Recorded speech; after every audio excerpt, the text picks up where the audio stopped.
अगर आपको पैरों के तलवों में जलन है, बर्निंग सेंसेशन है और आपने इसके लिए बहुत सारे उपाय आजमा के देखे हुए हैं, फिर भी आपको अगर आराम नहीं है तो ये वीडियो खास आपके लिए है।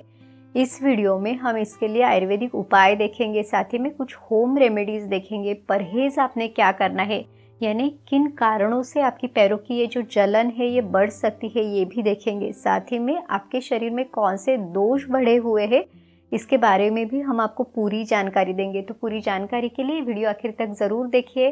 और अगर आप चैनल पर नए हैं, अपने चैनल को सब्सक्राइब नहीं किया है, तो आयुर्वेद की सही जानकारी के लिए चैनल को सब्सक्राइब भी ज़रूर कीजिए। नमस्ते, मैं हूँ डॉक्टर रूपाली जैन और आयुर्वेद फॉर एवरीवन में आपका स्वागत है।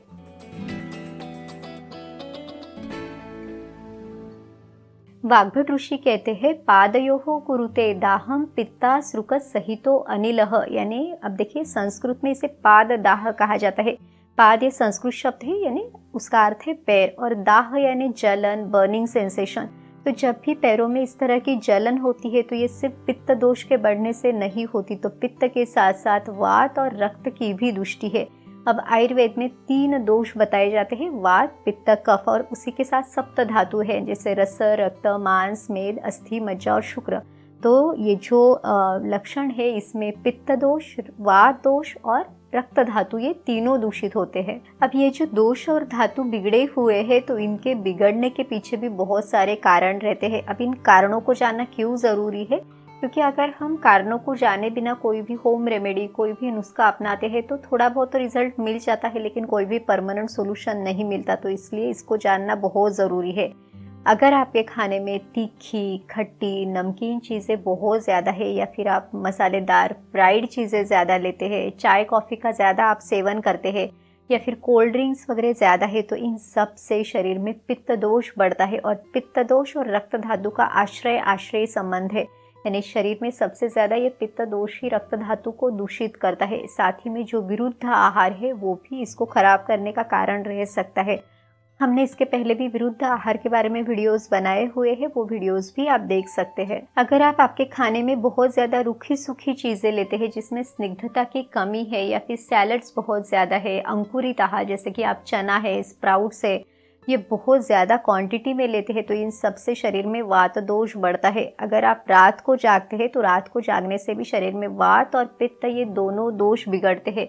दूसरा है, अगर आपको स्ट्रेस है, एंग्जाइटी है, तो इससे भी ये दोष दूषित होते हैं। उसके साथ ही संक्रमण, यानी अगर आप बहुत ज़्यादा आपका खड़े रहना है या चलना है, तो इससे भी इस तरह की जो पैरों के तलवों में जलन है ये भी दिखाई देती है। साथ ही में जो ग्रीष्म ऋतु और शरद ऋतु है, यानी जैसे कि समर सीजन है या जो अक्टूबर हीट का सीजन है, इस समय पे भी स्वभावतः ये पित्त दोष बढ़ता है और इस तरह के लक्षण भी दिखाई देते हैं। मॉडर्न साइंस के अनुसार भी अगर आपके शरीर में B12 डेफिशिएंसी है, या फिर आयरन डेफिशिएंसी है, या आपको डायबिटिक न्यूरोपैथी है, जैसे कि डायबिटीज जिनको बहुत सालों से है, उनके शरीर में भी उनके नसों पर असर रहता है, तो पैरों में इस तरह की जलन होना या टिंगलिंग सेंसेशन है, तो इस तरह के लक्षण भी दिखाई देते हैं। दूसरे किसी बीमारी के कारण भी अगर आपके नसों पे असर हुआ है तो भी ये लक्षण दिख सकते हैं। इस तरह से पैरों में जो जलन होती है, इसके लिए काफ़ी सारे कारण हो सकते हैं। चलिए अब हम इसके उपायों के बारे में जानते हैं। तो जो सबसे पहला उपाय है वो है निदान परिवर्जन, यानी पहले हमने जितने भी कारण देखे उन कारणों को दूर करना, ये सबसे पहली चिकित्सा है और ये सबसे ज़्यादा ज़रूरी है। दूसरा जो उपाय है वो है पादाभ्यंग। आयुर्वेद में इसे दिनचर्या में बताया हुआ है। पादाभ्यंग यानी पैरों के तलवों में आपने घी या तेल की मालिश करनी है। तो अगर आपके पैरों में जलन है तो आपने गाय के घी से या फिर जो नारियल का तेल है उससे आपने ये मालिश करनी है। बहुत जेंटल मसाज आपने करनी है। रात को सोने के पहले आपने दोनों पैरों के तलवों में ये मालिश करनी है। आप हाथ से कर सकते हैं या फिर जो कांसे की कटोरी है उससे भी आप ये मसाज कर सकते हैं। इसके लिए पादाभ्यंग यंत्र भी आता है, उससे भी आप ये मालिश कर सकते हैं। तो आप इसके लिए कोई मेडिकेटेड जो घी है वो भी यूज़ करें, जैसे कि शतधोत घृत है या फिर चंदन बला लाक्षादी तेल है, ये भी आप यूज़ कर सकते हैं। इससे आपको जलन तो कम होगी ही, इसके साथ नींद अच्छी आने के लिए, अगर आपको स्ट्रेस है, एंग्जाइटी है, सपने बहुत ज़्यादा आते हैं, नींद डिस्टर्ब रहती है, तो इन सबको कम करने के लिए भी बहुत ही अच्छे से मदद मिलती है। अगर शरीर में पित्त दोष बहुत ज़्यादा बढ़ा हुआ है तो इसको निकालने के लिए आयुर्वेद में विरेचन चिकित्सा दी जाती है, यानी जुलाब के द्वारा इस बढ़े हुए पित्त को निकाला जा सकता है। तो आप घर में मृदु विरेचन कर सकते हैं। तो इसके लिए आप मुलेठी का चूर्ण ले सकते हैं। रात को सोने के पहले 1 चम्मच मुलेठी का चूर्ण आपने लेना है, थोड़े से पानी के साथ आपने इसे लेना है। या तो फिर आप त्रिफला चूर्ण ले सकते हैं। अभिपत्तिकर चूर्ण भी एक बहुत अच्छी औषधि है। रात को सोने के पहले आधा से 1 चम्मच अभिपत्तिकर चूर्ण आप गुनगुने पानी के साथ ले सकते हैं। अभिपत्तिकर चूर्ण के बारे में भी हमने वीडियो बनाया हुआ है, वो वीडियो भी आप देख सकते हैं। अब देखिए, जब बहुत ज़्यादा तकलीफ हो रही है तो आप शरद ऋतु में इस पित्त को निकालने के लिए विरेचन कर सकते हैं, लेकिन इसे चिकित्सक की निगरानी में करना बहुत ज़रूरी है। अब शरद ऋतु ही क्यों, तो ये ऋतु पित्त के प्रकोप का समय है। तो अगर हम इस ऋतु में इसे निकालते हैं तो आने वाले दिनों में आपका पित्त नेचुरली कम रहने के लिए, लक्षण कम रहने के लिए मदद मिलती है। साथ ही में अगर वात दोष बढ़ा हुआ है तो वात के लिए जो सबसे अच्छी चिकित्सा है वो है बस्ती चिकित्सा।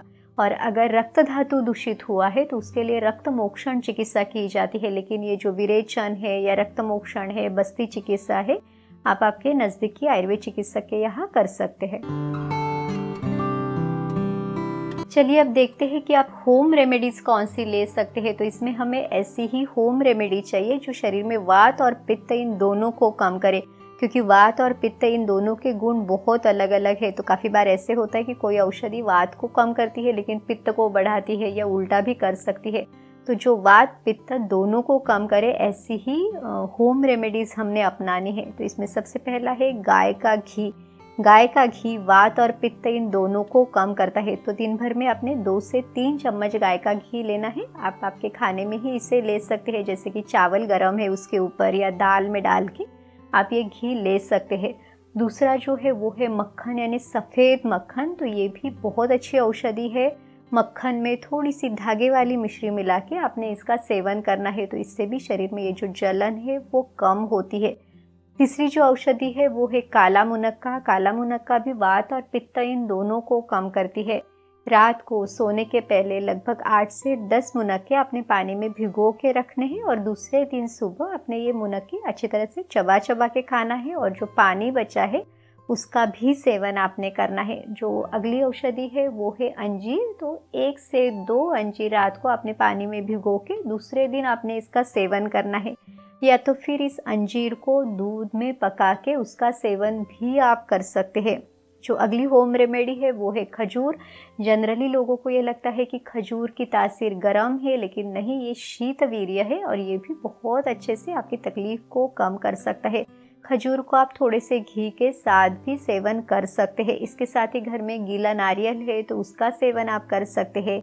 शतावरी, ये भी बहुत अच्छी औषधि है। तो शतावरी का चूर्ण है या शतावरी कल्प है, इसका सेवन भी आप कर सकते हैं। अगर आप चूर्ण लेते हैं तो आप आधा से 1 चम्मच इसे लें, और अगर आप शतावरी कल्प का सेवन करते हैं तो इसको 2-2 चम्मच आपने दूध के साथ लेना है। तो इससे भी शरीर में वात और पित्त इन दोनों को कम करने के लिए मदद मिलती है। अगली जो होम रेमेडी है वो है सब्जा सीड्स। इसे स्वीट बेसिल सीड्स भी कहा जाता है। संस्कृत में इसे वन तुलसी या बरबरी कहा जाता है। तो इसके ये बीज है, इसको लगभग आधा से 1 चम्मच आपने लेना है। पानी में आपने इसे भिगो के रखने हैं और फिर इन बीजों को आप शरबत के साथ ले सकते हैं या दूध के साथ मिला के भी आप इसका सेवन कर सकते हैं। ये भी शरीर में वात और पित्त को कम करते हैं। ये शरीर में अगर जलन है तो उसको भी बहुत अच्छे से कम करते हैं। अगला जो उपाय है वो है धनिया के बीज, यानी जो कोरिएंडर सीड्स है। तो मिट्टी के बर्तन में लगभग 1 गिलास पानी आपने लेना है, उसमें 1 चम्मच धनिया के बीज आपने भिगो के रखने हैं। अब दूसरे दिन सुबह आपने इसे छान के आप ले सकते हैं, या फिर इसको उबाल के उसमें थोड़ी सी मिश्री डाल के उसको छान के भी आप इसका सेवन कर सकते हैं। तो ये सभी जो उपाय है ये शरीर में जो वात पित्त है उसको बैलेंस करते हैं, या जो जलन है उसको भी कम करते हैं। अगला जो उपाय है वो है लेप चिकित्सा। तो आपको चंदन, उशीर, नागरमोथा, मंजिष्ठा इन सभी के चूर्ण मिल जाते हैं। इसके साथ आप थोड़ी सी मुल्तानी मिट्टी भी यूज़ कर सकते हैं। इन सबको मिला के उसको दूध में आपने मिलाना है और एक पेस्ट आपने बनानी है, ना तो बहुत पतली ना तो बहुत गाढ़ी, और इस पेस्ट का अपने पैरों के तलवों में या ऊपर से भी आप इसका लेप कर सकते हैं। जब तक ये अच्छी तरह से सूख जाए तब तक आपने इसे वहीं पे रखना है। फिर गीले कपड़े से या फिर धो के भी आप इसको निकाल सकते हैं। ये भी पैरों में ठंडक देने के लिए, जलन को कम करने के लिए बहुत अच्छे से मदद करता है। अगला जो उपाय हमने अपनाना है वो प्रिवेंशन और ट्रीटमेंट इन दोनों में मदद करता है। वो है प्राणायाम, ध्यान, योगासन। अब इससे शरीर के जो वात, पित्त, कफ, ये तीनों दोष है, इन तीनों का समतोल बनाए रखने के लिए बहुत अच्छे से मदद करता है।